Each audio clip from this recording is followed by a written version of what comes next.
গ্রামে সাপ ঢুকছে। দৌড়াও দৌড়াও, বাঁচাও বাঁচাও, কেউ হাল্ককে খবর দাও, তাড়াতাড়ি ডাকো। সাপটা সামনে আসতেছে, বাঁচাও বাঁচাও। হাল্ক ভাই, গ্রামে একটা সাপ ঢুকেছে, এটা অনেক লোক মারছে, তাড়াতাড়ি আসুন। কি আবার সাপ? ঠিক আছে, অপেক্ষা কর, আমি আসছি।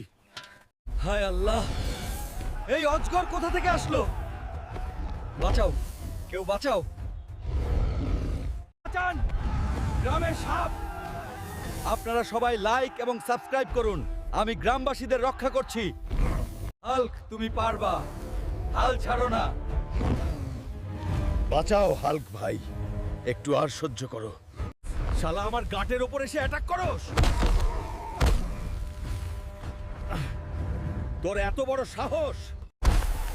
শোনো গ্রামবাসীরা, আমি এই সাপটিকে শেষ করছি।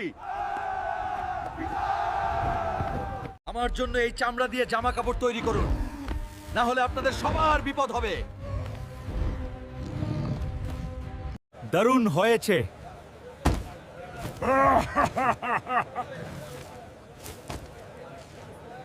গ্রামবাসীগণ, আমি আপনাদের জন্য এই বিশাল সাপের চামড়ার কাপড় আর জুতো এনেছি, যেটা আমি মেরেছি।